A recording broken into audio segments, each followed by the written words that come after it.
Everyone and welcome back to MBA 360। तो अगर आप सोच रहे हो आईआईटी से एमबीए करने का, तो यहाँ पे आपके आईआईटी जोधपुर के एमबीए फॉर्म्स आपके आउट हो चुके हैं और लास्ट डेट रहने वाला है अप्लाई करने का आपका 12 फरवरी। सो मेक श्योर कि उससे पहले आपको अप्लाई करना है। तो आज के वीडियो में हम बात करने वाले हैं आईआईटी जोधपुर के एमबीए प्रोग्राम के बारे में और जानेंगे कि कौन कौन एलिजिबल है इस कॉलेज के लिए, क्या कट ऑफ है आपके यहाँ पे रहने वाली है, कैसे आपको इसमें अप्लाई करना है, क्या फीस रहेगी आपकी और क्या प्लेसमेंट आपकी रहने वाली है। सो मेक श्योर कि इस वीडियो को आपको एंड तक देखना है। तो सबसे पहले हम जान लेते हैं इस कॉलेज के बारे में। तो आईआईटी जोधपुर आपको एस्टैब्लिश हुआ था 2008 के अंदर एंड इसका जो यहाँ पे आपका एमबीए प्रोग्राम है ये आपका स्टार्ट हुआ था 2021 से 22 के बीच में, यानी कि आपका ये नया प्रोग्राम आपके यहाँ पे रहने वाला है। एंड यहाँ पे आपके दो एमबीए प्रोग्राम आपके करवाए जाते हैं। सबसे पहला है आपका एमबीए एंड सेकंड प्रोग्राम है यहाँ पे आपका एमबीए टेक्नोलॉजी आपका, ठीक है। तो यहाँ पे आपके दो प्रोग्राम यहाँ पे आपके करवाए जाते हैं। अब ये देख लेते हैं कि आपके यहाँ पे कौन कौन एलिजिबल होने वाला है आपके इस कॉलेज के लिए। तो सबसे पहले यहाँ पे आपका एक ग्रेजुएशन डिग्री होना इंपॉर्टेंट है, ठीक है। एंड इसके साथ ही यहाँ पे आपके क्लास 12 के अंदर यहाँ पे 60% होना मार्क्स आपका इंपॉर्टेंट है। इसको हम देख लेते हैं। सबसे पहले यहाँ पे आप देख सकते हो, सबसे पहले यहाँ पे आपका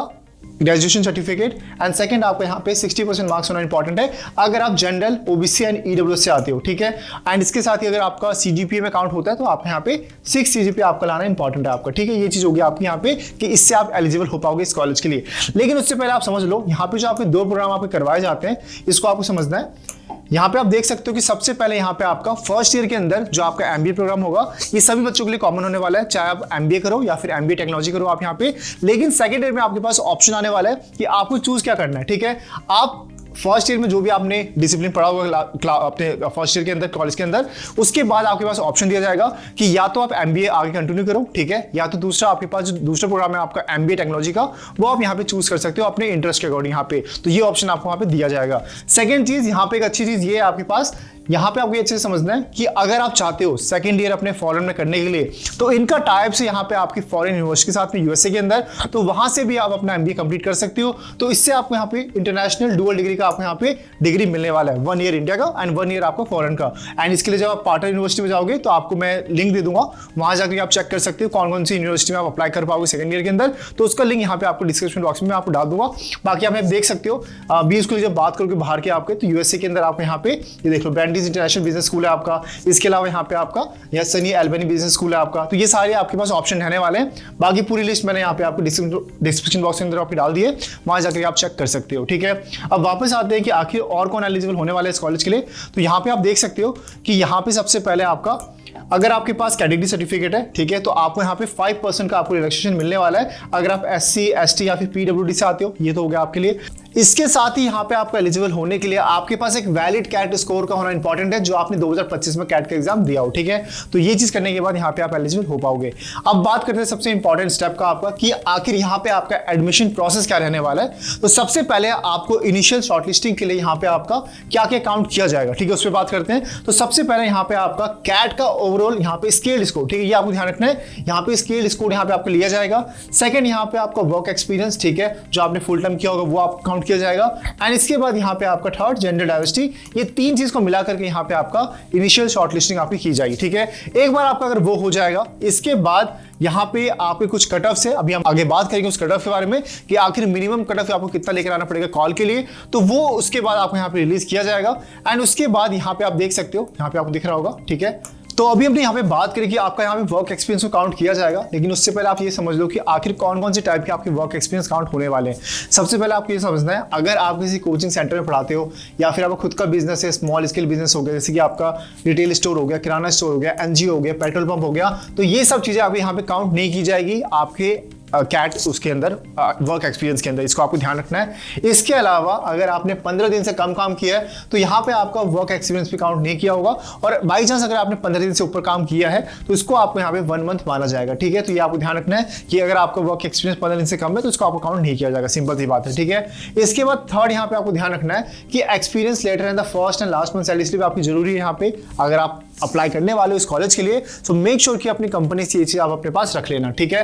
एंड इसके साथ यहाँ पे आपको ध्यान रखना है कि आपका यहाँ पे अगर फाइनल ईयर से आते हो, ठीक है, तो आपकी जो डिग्री है वो आपकी जो फाइनल डिग्री होनी चाहिए। ये एमबीए एडमिशन के 2 महीने बाद जो है आपका 2 मंथ्स के बाद आपका प्रोविजनल डिग्री आपको यहाँ पे सबमिट करना होगा कॉलेज के लिए अगर आप इसमें एलिजिबल होना चाहते हो। तो ये चीज भी आपको यहाँ पे ध्यान रखनी है, ठीक है। अब वापस आते हैं आपके वर्क एक्सपीरियंस के ऊपर। तो इसके बाद यहाँ पे आप देख सकते हो जो कट ऑफ डेट है for calculating work experience the application for MBA goes live, ठीक है। जिस दिन यहाँ पे आपका MBA का एप्लीकेशन लाइव हो गया, अभी हम बात करेंगे उस डेट के बारे में, तब तक का यहाँ पे आपको वर्क एक्सपीरियंस भी काउंट होने वाला है, उसके बाद का काउंट नहीं होता, ठीक है। इस बात को भी आपको अच्छे से ध्यान रखना है, ठीक है। इसके अलावा देखो यहाँ पे no consideration will be given to any time spend. देखो अगर आप इंटर्न थे या फिर आपने कोई भी आपने कोर्स स्टडी करी है, ठीक है, उसके आसपास आपने वर्क किया है, उसको यहाँ पे आपको काउंट नहीं किया जाएगा वर्क एक्सपीरियंस तौर पे। एंड साथ ही अगर किसी बच्चे ने यहाँ पे आपका CA का एग्जाम दिया है, फिर CS का एग्जाम दिया है, और उस बीच में अगर आपने यहाँ पे आर्टिकलशिप करी है या फिर कुछ भी आपने यहाँ पे अप्रेंटिसशिप किया है, इसको यहाँ पे काउंट नहीं किया जाएगा। इस बात को भी आपको अच्छे से ध्यान रखना है, खासकर CA CS के बच्चे, इसको आपको ध्यान से रखना है, ठीक है। एंड इसके बाद जो भी आपकी फाइनल यहाँ पे सिलेक्शन होने वाला है वर्क एक्सपीरियंस को लेकर के कि क्या काउंट होगा या क्या काउंट नहीं होगा, ये सारा डिसीजन आपको फाइनल रहने वाला है इंस्टीट्यूट के पास आपका, ठीक है। तो इस चीज को भी आपको यहाँ पे ध्यान रखना है, ठीक है। अब ये हमने बात कर ली। अब इसके बाद सबसे मेन आता है हमारे पास यहाँ पे आपका फाइनल शॉर्टलिस्टिंग कि आखिर उसमें क्या काउंट किया जाएगा। तो सबसे पहले आपका इसके अंदर आ जाएगा कंपोजिट स्कोर आपका, एंड लास्ट में आपका आएगा यहाँ पे पर्सनल इंटरव्यू आपका। ये दो चीज मिलकर के आपको यहाँ पे फाइनल शॉर्टलिस्टिंग आपका होने वाला है, ठीक है। ये बात कर ली हमने यहाँ पे इंडियन स्टूडेंट्स के लिए। अब आपको पता है कि यहाँ पे आपकी जो 10 सीट्स है ये आपकी रहने वाली है, आपकी यहाँ पे 10 सीट्स रहने वाली है आपकी फॉरेन कैंडिडेट्स के लिए भी। उनके लिए ऑब्वियस सी बात है आपको GMAT का स्कोर चाहिए, एंड जो बाकी जो एलिजिबिलिटी है आपकी यहाँ पे वो सेम रहने वाली है जो आपने इंडियन स्टूडेंट में देखा, ठीक है। तो इसको रिपीट नहीं करने वाला, इसको आप यहाँ पे आराम से देख सकते हो अगर आप बाहर से आने वाले हो, ठीक है।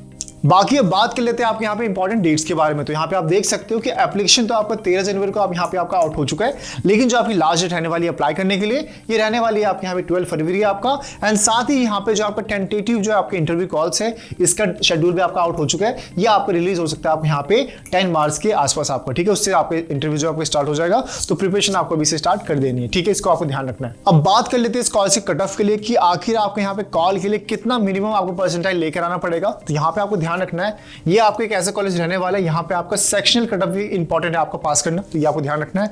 तो एक करके बात करना स्टार्ट करते हैं। सबसे पहले देखते हैं यहाँ पे आपके जनरल की बात करते हैं, ठीक है। तो जनरल के अंदर जो आपको यहाँ पे ओवरऑल परसेंटाइल लेकर आने कॉल के लिए, ये आपको लेकर आना यहाँ पे आपको 85, ठीक है। ये आपको यहाँ पे मैं लिख देता हूँ, ओवरऑल आपको लाना पड़ेगा, ठीक है। एंड साथ ही यहाँ पे जो आपका सेक्शनल होने वाला है आपका, ठीक है, सेक्शनल जो होने वाला है ये होने वाला है यहाँ पे आपका 60 परसेंटाइल, ठीक है। तो यहाँ पे आपको हर सेक्शन के अंदर 60 परसेंटाइल, एंड साथ ही यहाँ पे आपको ओवरऑल आपको 85 परसेंटाइल आपको लेकर आना होगा जनरल के लिए, ठीक है। वहीं पे अगर आप यहाँ पे EWS, ठीक है, अगर आप यहाँ पे EWS, तो यहाँ पे आपको लेकर, और ये ध्यान रखना है हम बात करें आपके 25 से 27 बैच के लिए, ठीक है। तो EWS के लिए आपको यहाँ पे आएगा 76.50, ठीक है। ये आपका रहने वाला है 50 ओवरऑल आपके यहाँ पे। एंड कैटेगरी के अंदर आपको रहने वाला है यहाँ पे आपको सेक्शन कट ऑफ आपका रहने वाला है यहाँ पे आपका 54 आपका, ठीक है। 54 परसेंटाइल आपको यहाँ पे रहने वाला है, ठीक है। ये आपको ध्यान रखना है। अब इसके बाद बात करते हैं आपके OBC, ठीक है, NC OBC की बात करते हैं। तो NC OBC के अंदर जो आपको यहाँ पे ओवरऑल लेकर आना है, ये लेकर आना है 76.50, सेम आपका 76.50। लेकिन वहीं पे जो आपको सेक्शन कट ऑफ लेकर आना है, ये भी आपको 54 परसेंटाइल आपको यहाँ पे लेकर आना है, ठीक है। अब इसके बाद जब बात करेंगे आपके SC कैटेगरी की, ठीक है, SC की जब बात करेंगे तो यहाँ पे जो आपका SC का रहना चाहिए, ये रहना चाहिए आपका 56.10 आपका, ठीक है। एंड साथ ही यहाँ पे जो आपका सेक्शन कट ऑफ रहेगा, ये रहने वाला है आपका SC का यहाँ पे आपका 39.60। बाकी मैंने इसकी जो प्रॉपर PDF है मैंने आपके डिस्क्रिप्शन बॉक्स में डाल दिया है, वहां से भी आप जाके चेक कर सकते हो। अब बात करते हैं आपके ST की। तो ST में यहाँ पे आपका ये आपका रहने वाला है सेम 56.510, ठीक है, सॉरी 10 आपका रहने वाला है। एंड सेम यहाँ पे रहने वाला है आपका 39.60 आपका फॉर द, ठीक है। और ये ध्यान रखना है, हम बात कर रहे हैं आपके कॉलिंग कट ऑफ के लिए कि आखिर कॉल के लिए कितना मिनिमम आपको लेकर आना पड़ेगा। बाकी देखो अथॉरिटी आपके कॉलेज के पास रहने वाली है कि वो किसको कॉल करते हैं नहीं करते हैं, लेकिन मिनिमम अगर आपको इतना आता है तो आप एक्सपेक्ट कर सकते हो यहाँ पे कॉल आपका IIT जोधपुर से, ठीक है। अब इसके बाद लास्ट बचा था हमारे पास यहाँ पे आपका PWD, ठीक है। तो PWD के अंदर आपका ये सेम रहने वाला है, ठीक है, फॉर द ओवरऑल आपका। एंड सेक्शन भी आपका यहाँ पे सेम रहने वाला है PWD के लिए। तो ये आपकी रहने वाली यहाँ पे आपकी कट ऑफ आपकी, ये आपको यहाँ पे ध्यान रखना है। अब बात कर लेते हैं इस कॉलेज की फीस के बारे में। तो जब इसको कंपेयर करोगे IIM या फिर बेबी IIM से, तो यहाँ पे आपकी फीस काफी कम रहने वाली है अगर आप उससे कंपेयर करते हो, ठीक है। वहां पे जब आप देखोगे तो आपकी IIM की फीस बेबी IIM की मान के चलो तो आपकी 19 से 20 लाख आपकी कम से कम फीस रहने वाली है आपकी IIMs के अंदर। लेकिन जब आप उसको कंपेयर करोगे IIT के MBA से, हमने इससे पहले काफी IITs कवर किया है, उनकी फीस भी आपको 9 से 10 लाख के बीच में मिलने वाली है आपकी 2 साल की, ठीक है। तो यहाँ पे भी आपको सेम आपका यहाँ सिचुएशन रहने वाला है। आपकी पर सेमेस्टर जो फीस रहने वाली है, ये रहने वाली है यहाँ पे आपकी 2,25,000 रुपीज पर सेमेस्टर की बात करें। और ये ध्यान रखना, हम ट्यूशन फीस की बात करें, ठीक है। तो यानी मान के चलो ट्यूशन फीस आपका तो 9 से 10 लाख के बीच में आपका ट्यूशन फीस रहने वाला है सिर्फ आपका, ठीक है। अगर कोई यहाँ पे चेंजेस आते हैं तो हम आपको यहाँ पे अपडेट कर देंगे, लेकिन अभी आपको मान के चलो कि आपके 9 से 10 लाख रुपीस फीस रहने वाली है आपकी ट्यूशन फीस, इतना आपको यहाँ पे ध्यान रखना है, ठीक है। एंड यहाँ पे जो आपका इनटेक रहने वाला है ये आपको ध्यान देना है, इनटेक आपका रहने वाला है 80 स्टूडेंट्स का, एंड साथ ही यहाँ पे 10 स्टूडेंट आपके रहने वाले इंटरनेशनल स्टूडेंट आपका, ये भी आपको यहाँ पे ध्यान देना है। अगर वहीं बात करोगे आप यहाँ पे इंटरनेशनल स्टूडेंट की, तो यहाँ पे अगर आप आते हो सार कंट्री से तो यहाँ पे आपकी जो फीस है 1.5 टाइम्स आपकी हाई होने वाली है, लेकिन वहीं पे आप नॉन सार कंट्री से आते हो तो यहाँ पे जो आपकी फीस है वो 2 टाइम्स आपकी हाई होने वाली है, ठीक है। वहाँ पे जब बात की थी 9 से 10 लाख, तो मान के चलो यहाँ पे 19 से 20 लाख आपकी फीस रहने वाली है, ठीक है। इसके अलावा यहाँ पे जो बाकी कंपोनेंट्स होंगे आपकी फीस के, जो एक्स्ट्रा कंपोनेंट होते हैं आपके, ठीक है, हॉस्टल चार्जेस हो गए, बाकी चीजें होगी, ये आपकी सेम रहने वाली है बाकी स्टूडेंट की तरह, ठीक है। तो ये आप यहाँ पे आराम से देख सकते हो उसको। फीस की तो हमने बात कर ली है, बात करते हैं इस कॉलेज के प्लेसमेंट के बारे में, और यहाँ पे हम ध्यान रखना आपको, ये हम बात करें आपके एमबीए प्लेसमेंट के बारे में, क्योंकि यहाँ पे आपके बीटेक कोर्सेज भी ऑफर किए होते हैं आपके, तो यहाँ पे हम सिर्फ देखने वाले एमबीए प्लेसमेंट के बारे में। अब सबसे पहले बात करते हैं इस कॉलेज के हाईएस्ट पैकेज के बारे में कि आपका यहाँ पे आखिर हाईएस्ट पैकेज गया कितना था, ठीक है। तो ये आपको गया था यहाँ पे आपका 25.11 LPA का, ठीक है। ये आपको ध्यान रखना है, ये आपका एमबीए के लिए आपका यहाँ पे हाईएस्ट पैकेज गया था, ठीक है। ये अब हम बात करें हाईएस्ट पैकेज की। इसके बाद बात करते हैं आपके एवरेज पैकेज की, ठीक है। तो यहाँ पे जो आपका एवरेज पैकेज गया था, ये गया था यहाँ पे आपको CTC आपका 11.04 यहाँ पे LPA का, ठीक है। ये हमने बात करी एवरेज पैकेज की। अब सबसे मेन फैक्टर आपका जो हम चेक करने के लिए करते हैं, मीडियन आपको CTC आखिर कितना गया था, तो ये गया था आपको यहाँ पे 10.85 यहाँ पे आपका CTC आपका।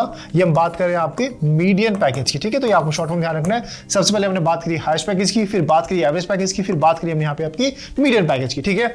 अब इसके बाद आखिर जब बात करेंगे आपके टॉप यहाँ पे 10% बच्चों को कि उनका कितना प्लेसमेंट यहाँ पे रहा था, तो ये रहा था यहाँ पे आपका 17.62 CTC आपका, ठीक है। ये हम बात कर रहे हैं आपके टॉप 10% आपके स्टूडेंट्स की, ठीक है। ये भी आपको ध्यान रखना है, टॉप 10% की जो आपको यहाँ पे CTC रहा था, ये यहाँ पे रहा था टॉप 17.62 आपका CTC आपका।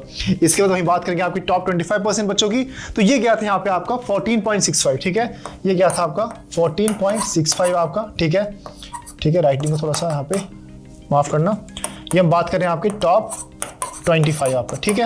इसको आपको ध्यान रखना है। अब लास्ट में जब बात करेंगे आपके टॉप 50% बच्चों को कितना प्लेसमेंट आता, और ये ध्यान रखना है, हम बात करें बैचेज आपके, अभी जो प्लेसमेंट रिपोर्ट की बात करें यहाँ पे आपके 103 बच्चों में से हम बात करें जो आपका बैचेज रहा था यहाँ पे आपका, तो यहाँ पे जो टॉप 50% की जब बात करेंगे तो ये गया था आपका 12.89 आपका, 12.89 आपका, ठीक है। CTC की बात कर रहे हैं, ये हम बात करें आपके टॉप 50%, ठीक है, टॉप 50% की बात करें, ठीक है। तो ये आपको ध्यान रखना है। ये हमने बात करी आपकी यहाँ पे प्लेसमेंट के बारे में, और अगर आपको जानना है यहाँ पे आपकी कि कौन सी कंपनी आपकी आई थी या फिर कौन कौन से बच्चे की इंटर्नशिप कहाँ पे लगी थी आपकी, तो इसके लिए हमने यहाँ पे डिटेल में आपकी PDF बना रखी है। अगर आपको प्लेसमेंट रिपोर्ट की PDF चाहिए तो उसके लिए आप यहाँ पे नीचे कमेंट कर सकते हो प्लेसमेंट, हम आपको शेयर कर देंगे उसका लिंक आपको, बाकी लिंक आपको यहाँ पे डिस्क्रिप्शन बॉक्स में मिल जाएगा, ठीक है। तो आज की वीडियो में मैंने बात करी थी आपके IIT जोधपुर के MBA के बारे में। तो अगर आपको कोई भी डाउट हो IIT जोधपुर के MBA के बारे में तो नीचे आप कमेंट सेक्शन में हमसे पूछ सकते हैं। बाकी इसके अलावा इससे पहले हमने काफी सारे IITs जो MBA आपके ऑफर करते हैं उसके ऊपर वीडियो बना रखी है, चाहे वो आपका IIT मंडी होगा जहां पे आपको कैट देने की जरूरत है भी नहीं, इसके अलावा आपका IIT धनबाद हो गया, आपके यहाँ पे IIT यहाँ पे रुड़की हो गया, खड़गपुर हो गया, IIT मद्रास हो गया, इन सभी के ऊपर डिटेल वीडियो आपकी बन चुकी है। सभी का लिंक आपको डिस्क्रिप्शन बॉक्स में मिल जाएगा। अगर ना मिले तो कमेंट कर देना आप उस IIT के बारे में, हम आपको लिंक शेयर कर देंगे। तो अब मिलते हैं नेक्स्ट वीडियो के अंदर, तब तक take care and bye bye.